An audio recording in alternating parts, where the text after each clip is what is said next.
السلام على قيادة محمد الصالحة في تعليم الكتاب إرشاد الإخوان للشيخ إحسان بن شهدلان رحمه الله تعالى ونفعنا الله به وبعلومه وببركاته وبكرامته وبأسراره في الدين والدنيا والآخرة على جميع تلاميذ مجلس تعليم إرشاد الإخوان إلى حضرة جميع مشايخنا al ihsan yang bersalah kediri Mbak Yahudan Ngurang Pacitan Mama Sadurain Tenggalek Mbak Ojong Soleh Wanyai Isti'ana Mandalan Mbak Ihsan Mbak Khalil Mbak Mubarak Mbak Musain Mbak Soreh Mbak Abdul Malik Ihsan Mbak Marzuki Larboyo Mbak Nasi Kejasa Mbak Abdul Rahman Mbak Khalil Mbak Pare Abdul Rahman Zatihan Mbak Masrohain Agus Maslim Mbak Agus Muhammad Agus Subadi Agus Isfaul Amin Agus Mudi Muhammad Agus Ablati Muhammad Asyaikhina Abad Jajab Sunan Jami Adu dan Jam Berikut Satu Asli Wa Qur'an Dasabailai Naumul Fatihah A'udzu billahi minasyaitonir rajim Bismillahirrahmanirrahim Alhamdulillahi Rabbil Alamin Ar-Rahmanir Rahim Maliki Yawmiddin Iyyaka na'budu wa iyyaka nasta'in Ihdinas siratal mustaqim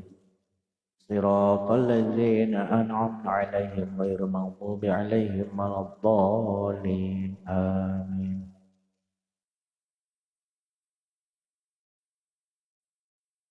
Nawaina ta'alluma wa ta'lima nafa wal intifa wal muzakara wal tazkira wal ibada wal istifada wal hassa 'ala tamassuki bi kitabillah wa sunnati Rasulillah sallallahu alaihi wasallam wa du'a ila al-huda wa dilala ta'ala khairi ibtigha wajhila mardati wa qurbi wa sabi subhanahu wa ta'ala Allahumma faqihna fid din wa 'allimna at-ta'wil warzuqna fahman nabiyyin wa hifdzal mursalin wa ilhamal malaikatil muqarrabin waftah lana futuhal arifin waj'alna min ibadika sholihin Allahumma aghnina bil ilmi wa zainna bil halmi wa atina bit taqwa wa jamilna bil afiyah ya arhamar rahimin Rabbi zidna ilman wa wasi'lana bi rizqina wa barik lana bima razaqtana wa ja'alna mahbuban fi qulubi ibadik wa azizan fi uyunihim wa ja'alna wajihan fid din wa dunya wal akhirah wa minal muqarrabin kasranna wa li hasan al fi'al ya qa'iman bila zawal ya mubdi'a bila misal falakal hamdu wa lakal syukru wa lakal minnatu wa lakal syarafu ala kulli hal wala haula wala quwwata illa billahil azim sallallahu ala sayyidina Muhammad nabil ummi wa ala alihi washabbihi baraka wa sallam alhamdulillahirabbil alamin Bismillahirrahmanirrahim qala al-musannifu rahimahullah rahmatan wasi'ah Al-babu adapun bab as-salisu yang ketiga fiman di dalam menerangkan ulama suraha yang telah menjelaskan bihillid dukhan tentang halalnya rokok waraddi dan membantah alaman atas pendapat ulama haramahu yang mengharamkannya.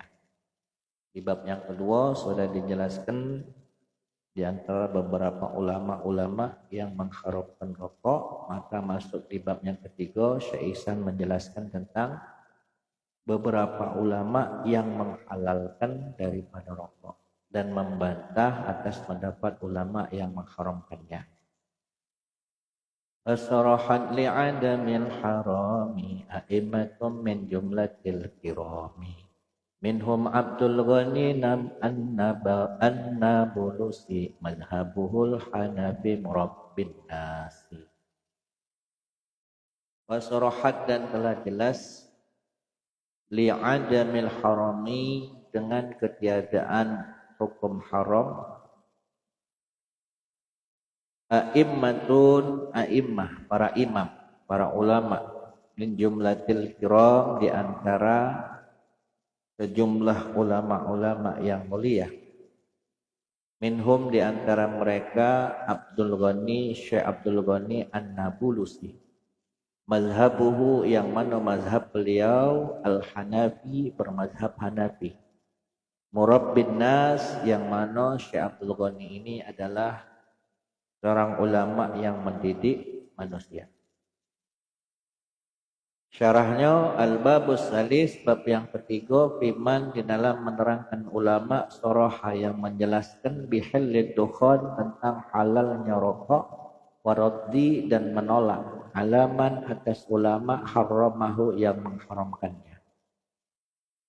Wasurahat dan telah jelas li'adamil harami a'immatum min jumlatil kiram telah jelas tentang ketiadaan haram daripada rokok. A'immatun, para imam, para ulama min jumlatil kiram, di antara sejumlah ulama yang mulia, minhum, di antara mereka, lafad minhum bi dhammil mimi,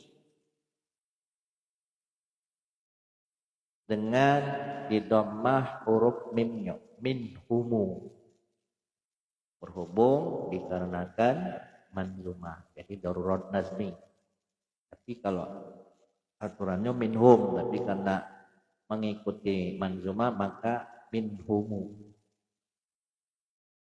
Minhumu Abdul Ghani An-Nabalusi, karena minhum berhubung darurat nazam maka mimnya didomah. Di antaranya adalah al-allamah, seorang yang sangat alim, fil munqulati, di dalam menerangkan dan di dalam menguasai dalil-dalil yang naqli, dalil-dalil yang dinukil dari Al-Quran dan hadis, wal ma'qulati, dan menguasai ilmu yang berhubungan dengan akal sesuai dengan dalil akli, yaitu Asy-Syaikh Abdul Ghani An-Nabulusi. Mazhabuhu, yang mana mazhab beliau al-Hanafiyu, bermazhab Hanafi. Murabbin nas, yang mana beliau adalah seorang ulama yang mendidik manusia. Wa muallimuhum, dan mengajarkan mereka.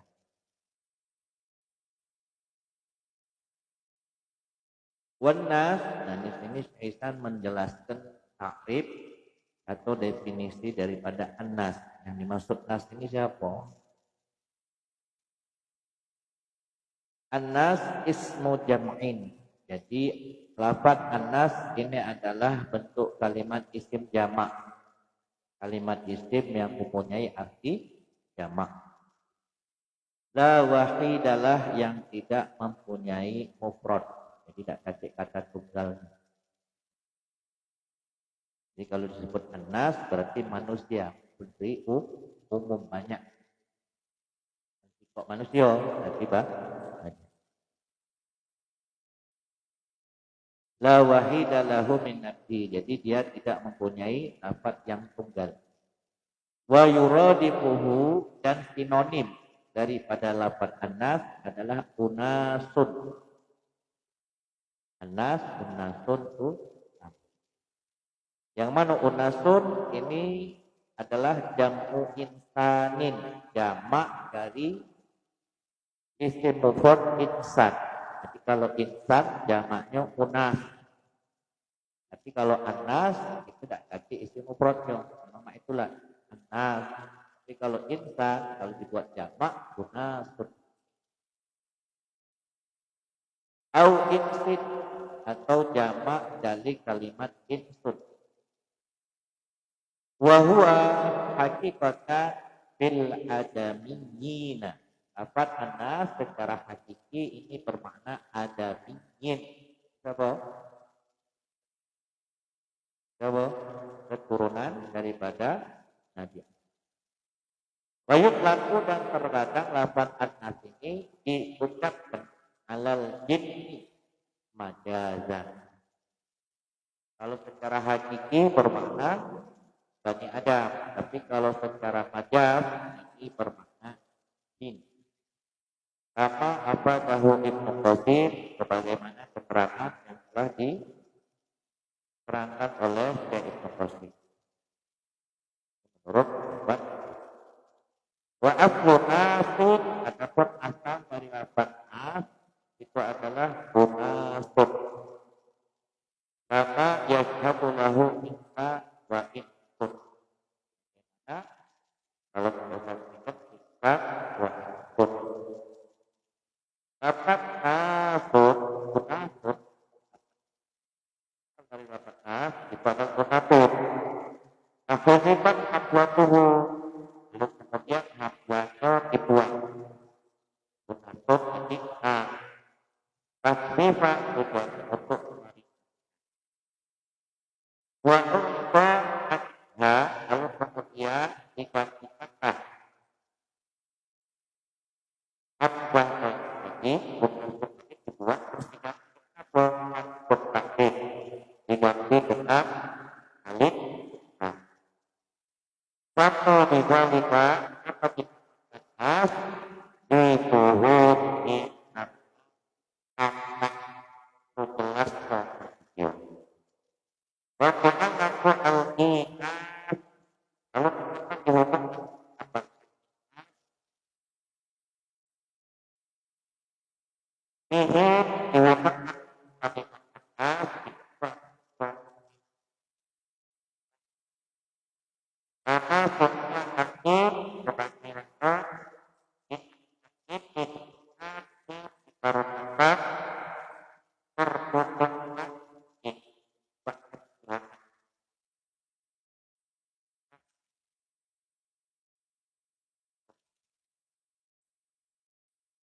lahu risalatun tubayyinul ibaha li syarabid dukhani za musahaha. Yang mana Syekh Abdul Ghani An-Nabulsi memiliki sebuah risalah tubayyinu yang menjelaskan al-ibaha, hukum boleh li syarabid dukhan, menghisap rokok.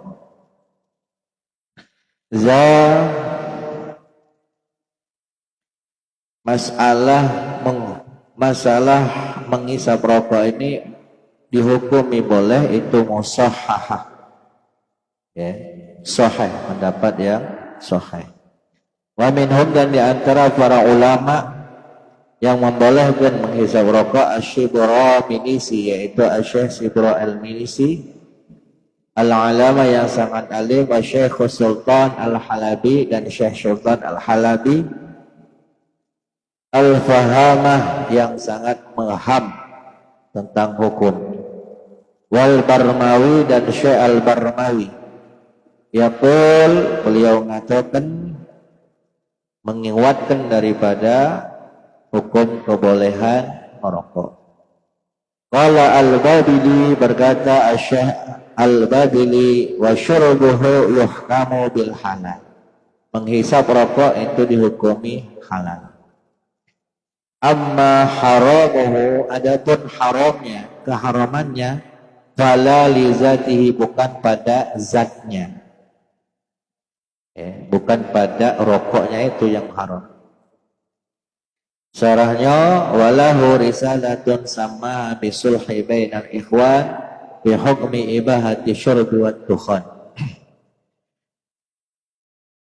Syekh Abdul Ghani An-Nabulsi memiliki risalah yang mana nama risalahnya adalah As-Sulhu Bainal Ikhwan bi Hukmi Ibahati Syurbid Dukhan, perdamaian di antara para saudara di dalam menghukumi kebolehan menghisap rokok. Wa asyara An-Nazim, dan An-Nazim Syaisan memberikan isyarah ilaihi,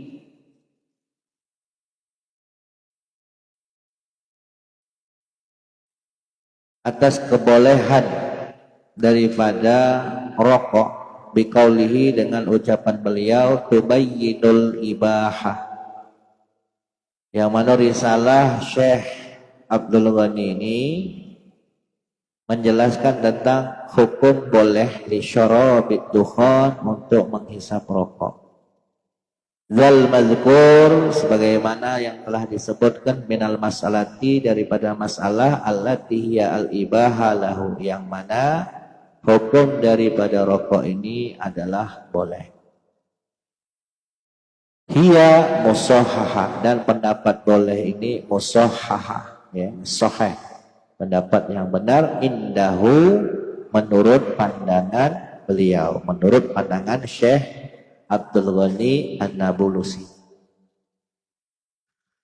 Waqala, dan beliau mengatakan fi akhiriha, pada akhir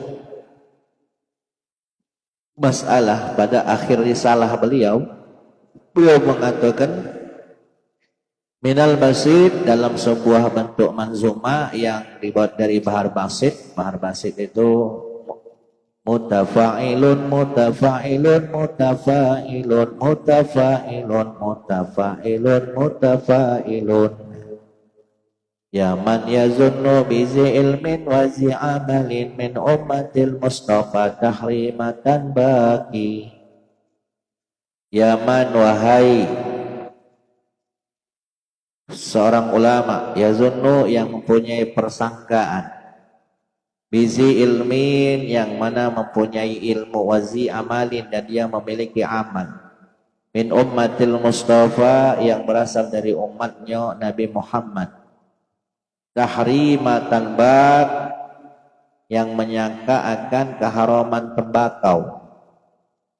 Kata Syekh Abdul Ghani, akhta'ta, engkau telah melakukan sebuah kesalahan.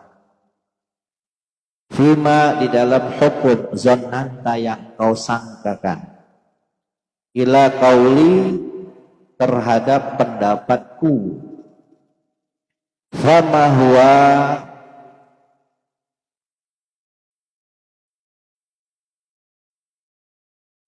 tidak ada hukum haram minni menurut pandanganku qaulu afat qaul atau pendapat seorang ulama yang mengharamkannya. Ma haramathu zawu ilmin. Kenapa? Di antara ulama juga yang memiliki ilmu tidaklah mengharamkan rokok. Kaza wala zawu salahin. Dan juga di antara ulama ada juga ulama yang memiliki kebaikan itu juga tidak mengharamkannya. Bitajribin wa idraq. Mereka mengatakan seperti itu dengan karena apa? Percobaan. Wa idraq dan penemuan.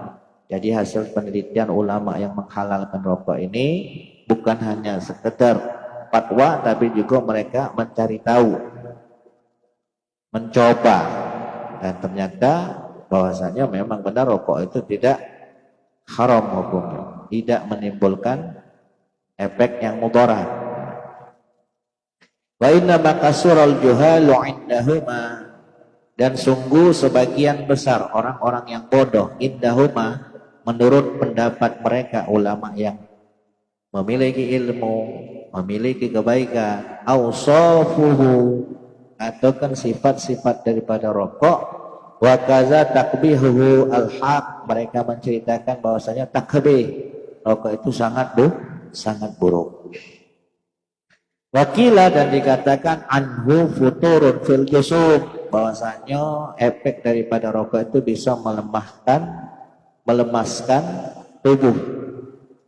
Wabil uqul, dan bisa mengendorkan akal, bidrorin dengan sebab mudarat, wa ihlakin, dan dapat merusak akal.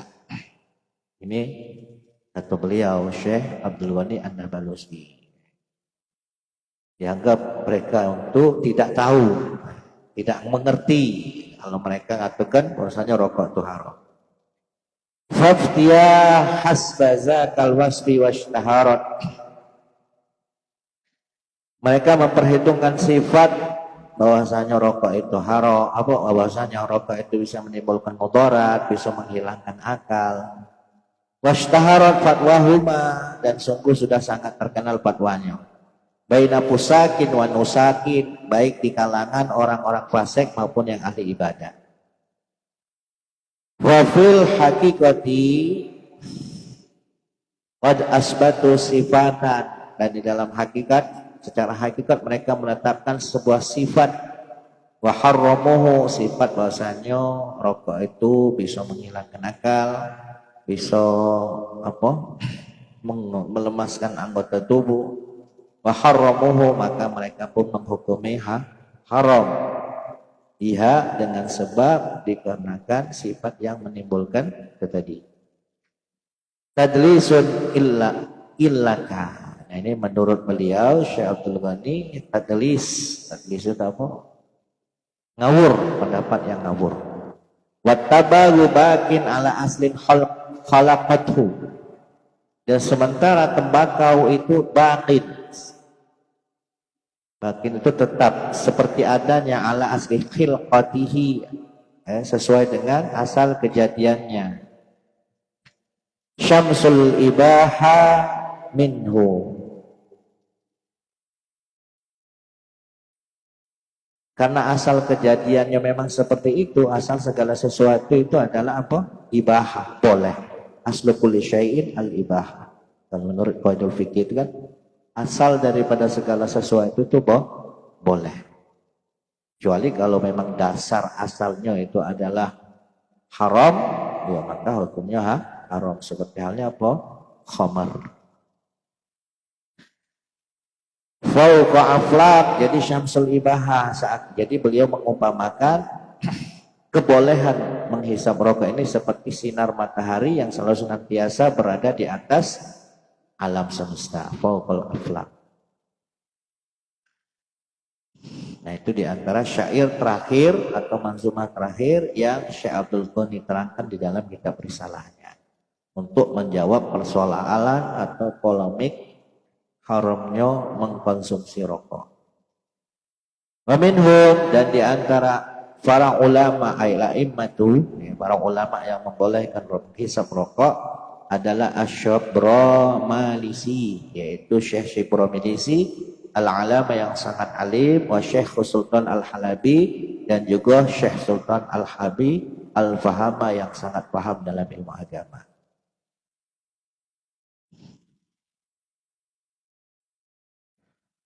Walahu fi dzalikal amri al-fatwa at-tawilatu as-sahih as-sarihah.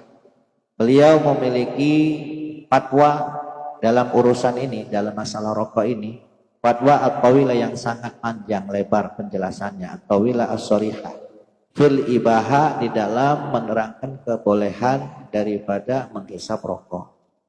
Jadi beliau mempunyai fatwa yang mana fatwanya ini sangat jelas dan panjang penjelasannya tentang kebolehan menghisap rokok.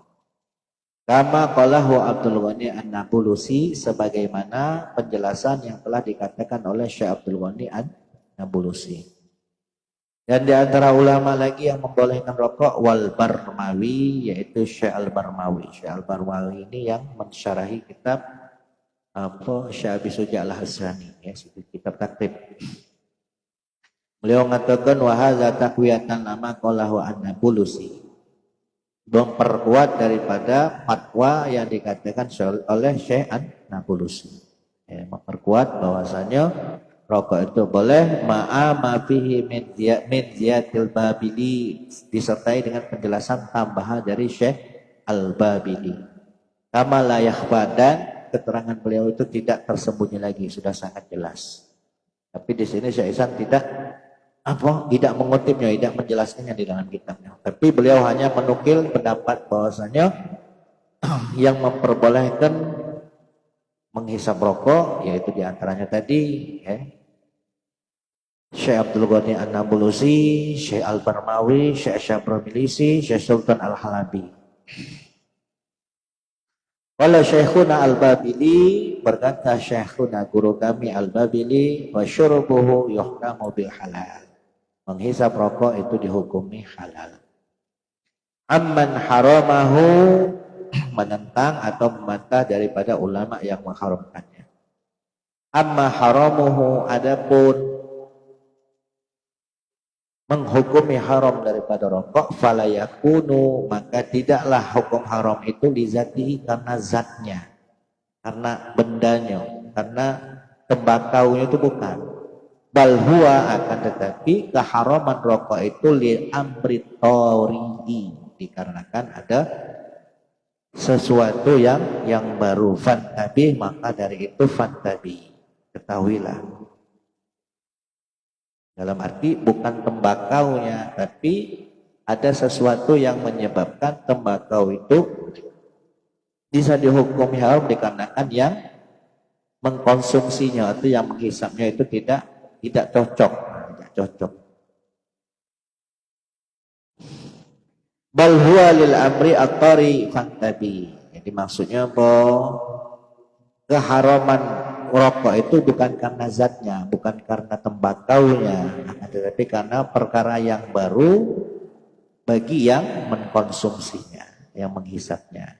Tapi kalau yang menghisapnya ya aman-aman baik, ya tidak mengapa. Tapi kalau seandainya uji medis, Bapak jangan lagi merokok. Kalau seandainya Bapak merokok, maka penyakit Bapak akan kambuh kembali. Nah, jadi bukan karena rokoknya, tapi karena keadaan kondisi daripada yang menghisapnya. Fantabi anta, oleh karena itu perhatikanlah olehmu. Di hadzal amri at-tairi, atas perkara yang baru ini, mentororin, diantaranya tentang kemudaratan, wanahwi, dan semisalnya. Maka kata si Ihsan, di sini beliau menjelaskan, faman, maka barang siapa, lam yadurruhu, yang tidak membahayakan baginya syurbut dukhon, untuk menghisap rokok, lam yahrum, maka tidaklah haram apa rokok alaihi, atas orang tersebut. Ya, barang siapa yang tidak membahayakan atas dirinya syurbut dukhon, menghisap rokok, lam yahrum alaihi, maka rokok itu tidak haram bagi dirinya. Wa man darruhu, namun barang siapa darruhu yang bisa membahayakan dirinya apa zalika rokok tersebut bi ikhbari arifi dengan sebab informasi atau kabar yang dikabarkan oleh seorang dokter yang arif yang mengetahui, yang spesialis, yusiku yang bisa dipercaya kabarnya bihi au tabi tajribatin, yang dikabar apa kabarnya bisa dipercaya olehnya, au bitajribatin fi nafsi, atau berbahayanya itu dengan sebab dia mencoba-coba untuk menghisapnya, harama maka haram alaihi atas dirinya. Jadi kesimpulannya itu rokok itu tidaklah memberikan mudarat atas diri seseorang, karena pada dasarnya asalnya zatnya tidak haram, tidak memudaratkan, tidak menyebabkan mabuk. Akan tetapi bila mana seseorang itu menghisap rokok lalu kemudian bisa menimbulkan efek samping yang berbahaya bagi dirinya, maka rokok itu dihukumi haram bagi dia, bukan untuk yang orang lain. Waqad jara al-khilafu fil asya' allati lam yarid asy-syar'u bi hukmiha, asy-syar'u yahkumuha, dan sudah berlangsung khilafiyah fil asya' tentang beberapa perkara, tentang beberapa sesuatu allati lam yarid, yang mana perkara-perkara tersebut tidak datang, tidak diketahui asy-syar'u oleh syarak, yahkumuha tentang hukumnya, wal marji minhu tahrimut, maka dikembalikanlah kalau seandainya dalam syariat tidak diketahui, baik itu dalam Al-Quran maupun hadis, wal marji'u minhu, maka dikembalikan darinya itu tahrimut dar, hukum haram bila mana sesuatu itu dapat membahayakan, duna ghairahu, bukan pada selainnya. Wa anta khabir bi anna ma yasulu minhu li ba'di mubtadi syurbihi minal futur,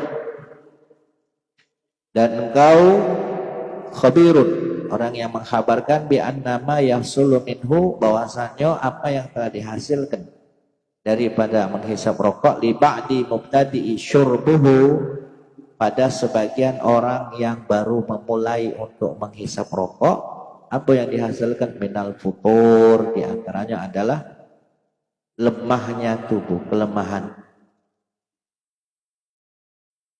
Kama yasul liman syariba mushalan, sebagaimana apa yang dihasilkan atas orang yang menghisap mushilan. Mushilan ini sebuah minuman yang kalau seandainya diminum itu bisa memudahkan pencernaan, jadi enteng badannya.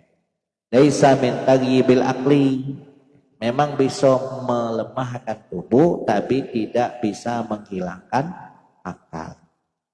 Kama yazunnuhu, sebagaimana persangkaan sebagian ulama, la ma'rifatalah, yang tidak ada pengetahuan tentang itu. Dalam arti ulama-ulama yang mengharamkan ini, mereka tidak begitu mempelajari betul tentang masalah rokok.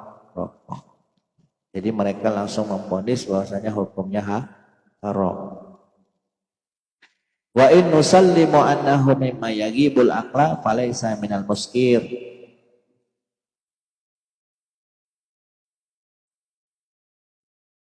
Wa in nusallimu annahu mimma yaghibu al-aqla, dan segala sesuatu yang menghilangkan akal, falaysa minal muskir qat'an, tidak selamanya termasuk hal yang memabukkan, qat'an secara pasti.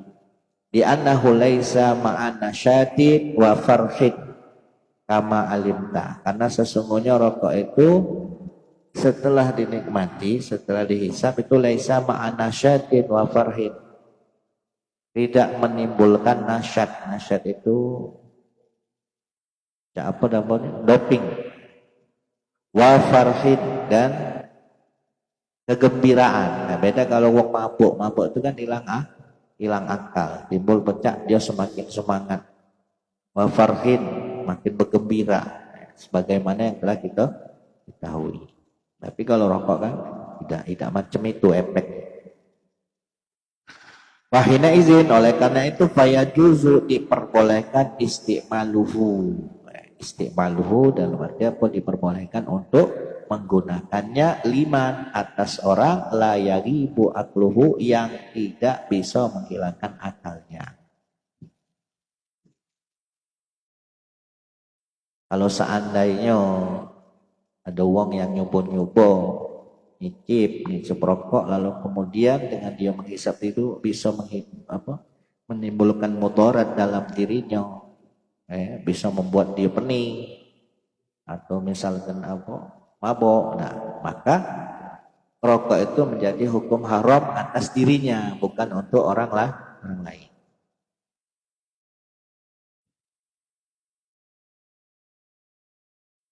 Fala yasai angkilan, maka tidaklah mungkin dianggap orang berakal ayakula seandainya dia mengatakan innahu haram, bahwa sesungguhnya rokok itu haram li zatihi, karena zatnya. Syekh Ihsan ini wong ini tidak bisa dianggap orang yang berakal kalau seandainya dia mengatakan rokok itu haram karena zatnya. Berbedakan kalau dengan khamr. Kalau khamr itu memang dasarnya haram, memang dasarnya bisa muskir, bukan mutlakan secara mutlak, illa iza kana jahila, melainkan dia termasuk di antara orang yang tidak tahu, bukan termasuk orang yang berakal, tapi dia termasuk orang yang tidak tahu kalau seandainya dia mengatakan rokok itu haram menurut zatnya. Au mukabbiran, atau juga bisa dianggap orang tersebut yang mengatakan rokok itu haram karena zatnya bisa dianggap sebagai orang yang sombong, mu'adidan, dikarenakan menentang. Fa innahu ba'dal wuqud ala kalami ahli mazahib wa ma'rifati basirul hukmi bihi lima la yagibu aqla. Setelah mengetahui hukum ini dalam arti berpendapat, sudah betul-betul berpendapat mengungkapkan bahwasanya hukum rokok itu boleh. Min kalami ahli mazhabi wa ma'rifati basirul hukmi, telah mengetahui ketentuan hukum bihilli ma, tentang halalnya sesuatu la yagibu al aqla, yang tidak menghilangkan akal. Minhu, darinya, li zatihi, atau karena zatnya, min ismil badihi, dari sebuah pemikiran yang jelas. Alladzi la yasi'u al-qilan inkaruhu, maka tidaklah mungkin bagi orang yang berakal untuk mengingkarinya. Kalau wong yang benar-benar berakal itu tidak akan mungkin mengingkari kebolehan menghisap rokok. Jadi kalau orang yang tidak mengharamkan rokok karena zatnya ini tadi, orang ini betul-betul tidak mengetahui,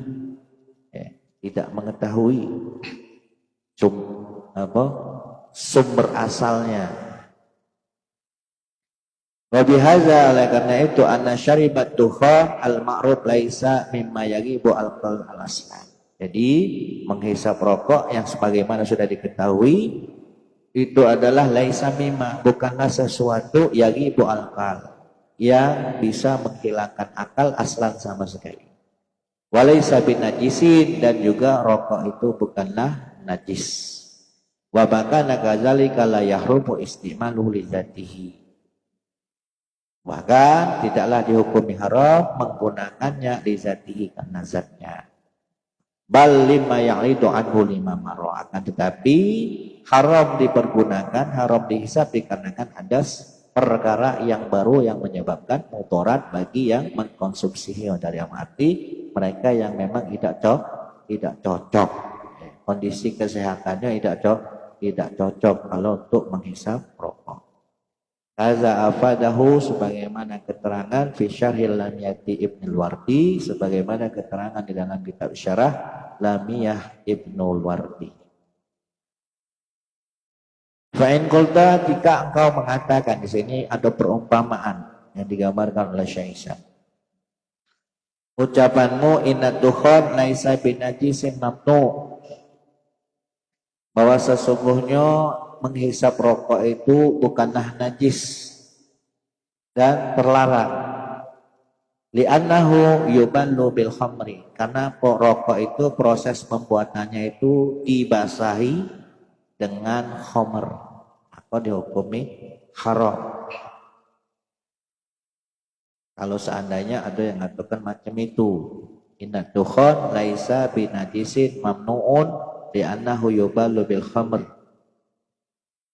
Ya, karena rokok itu proses pembuatannya dibasahi dengan khamr. Qultu, maka aku menjawab, intahaqqaqa haza, kalau memang demikian, rokok itu dibuat awalnya karena dibasahi dengan khamr, fa hurmatuhu, maka keharamannya intahaqqaqa haza fa hurmatuhu li amrin arid, maka keharamannya itu karena perkara yang baru. Jika memang benar demikian, ya, bukan pada dasar zatnya, tapi karena ada sesuatu yang baru yang membuat dia menjadi haram. La li zatihi, ya, bukan karena zatnya. Wa illam yatahaqqaq zalik, namun bila mana pernyataan seperti itu tidak nyata, bahwasanya rokok tadi dibasahi dengan khamr, bahwa pernyataan itu tidak benar, fal aslu thahira, maka hukum asalnya adalah suci. Wa hadza ala qadin sahathu innama huwa fi ma ya'ti min biladin nasara.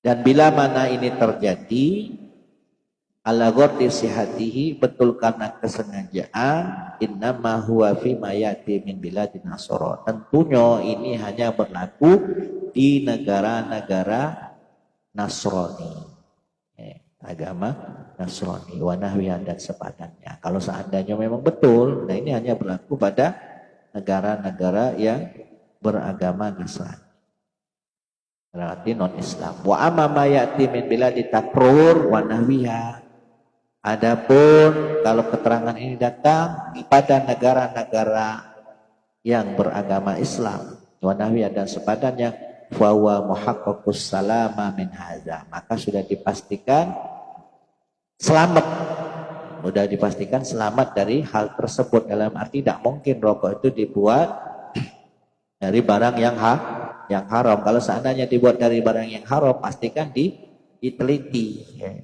oleh pemerintah negara tersebut.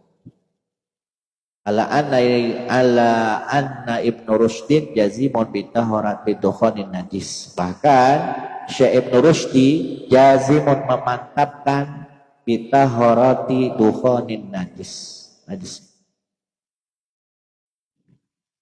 Memantapkan bahwasanya asapnya dukhon ini tidak najis, suci dari najis. Asapnya rokok itu suci dari najis. Ini dikatakan oleh Syekh Ibnu Ali Rushdi. Fa'in kulta, dan jika engkau mengatakan huwa rokok itu mutirun, membahayakan, fayahrumu li dhararihi, maka haram, hukumnya haram li dhararihi, dikarenakan mudarat yang ditimbulkan oleh rokok. Kultu, maka aku menjawab, intahaqqaqa haza, jikalau memang rokok itu benar-benar haram, fa haramtuhu li amrin arid, maka keharamannya itu karena hal yang baru. Sama sebagaimana keterangan terdahulu, fa yahrumu ala man yadurruhu khassatan duna ghairuhu, maka keharamannya itu alaman atas orang yadurruhu, yang memang betul membahayakan dirinya. Rokok itu membahayakan dirinya khususnya, secara khusus membahayakan dirinya, duna ghairuhu, bukan pada yang lainnya. Misal ada jamaah kita yang tidak merokok nih, nah tahu-tahu pengen nyicip rokok nih tadi, pasti cicip no, palanya langsung pusing, langsung mabuk. Nah haramnya rokok itu bagi dia, bukan untuk yang lain. Wa da'wa annahu mutirun mutlaqan da'wa bila dalilin, bahkan kata beliau Syekh Ihsan, dakwaan, klaim annahu bahwasanya rokok itu mutir, membahayakan, mutlakon secara mutlak dalam arti tidak khusus semua orang. Nah, dalam arti semua orang, rokok itu bisa membahayakan semua orang, siapapun dia. Dakwah bila dalilin, ini adalah klaim atau dakwaan dengan tanpa dalil. Kaifa waqad wujida naf'uhu, karena bagaimana mungkin bisa demikian sementara ada kemanfaatan yang didapati di dalam rokok bil musyahadah sebagaimana yang telah disaksikan fi ba'dil amrad pada sebagian orang-orang yang sakit. Bahkan ada yang sakit sembuhnya dengan rokok. Ya. Ada penyakit, salah satu penyakit yang bisa disembuhkan dengan rokok. Ka izalatis sihal, seperti menghilangkan sihal yang tidak tahu penyakit apa. Ya. Pokoknya salah satu sarana untuk mengobati penyakit itu dengan rokok. Kazaqalahu al-Fadil, sebagaimana keterangan yang telah disampaikan oleh Syekh Al-Fadil Mas'ud bin Hasan Al-Qanawi Asy-Syafi'i yang bermazhab Syafi'i fi syarhi lamiyatihi, di dalam kitab syarah lamiyahnya. Jadi pada intinya keterangannya bahwasanya merokok di bab yang kedua ini, di bab yang ketiga ini, di antara ulama-ulama yang menghalalkan atau membolehkan rokok. Yang menghukumi haram ini mereka yang menghukumi rokok secara mutlak, dalam arti siapapun yang menghisapnya dihukumi haram, meskipun nimbul kemudarat atau tidak dihukumi haram. Lalu dibantahlah oleh ulama-ulama yang membolehkan. Kalau memang demikian, ngapo kok bisa haram tuh ngapo? Sementara kebanyakan manusia yang menghisapnya tidak menimbulkan efek samping yang sampai menyebabkan hilangnya akal. Mungkin hanya 1-2 orang saja, karena mereka yang tidak pernah nyoba tahu-tahu ngisap pusing. Nah, itu haram kan. Tapi pada yang lainnya tidaklah haram, hukumnya ibahah, boleh. Wa yaqulu sultan laisa bil haram Allah.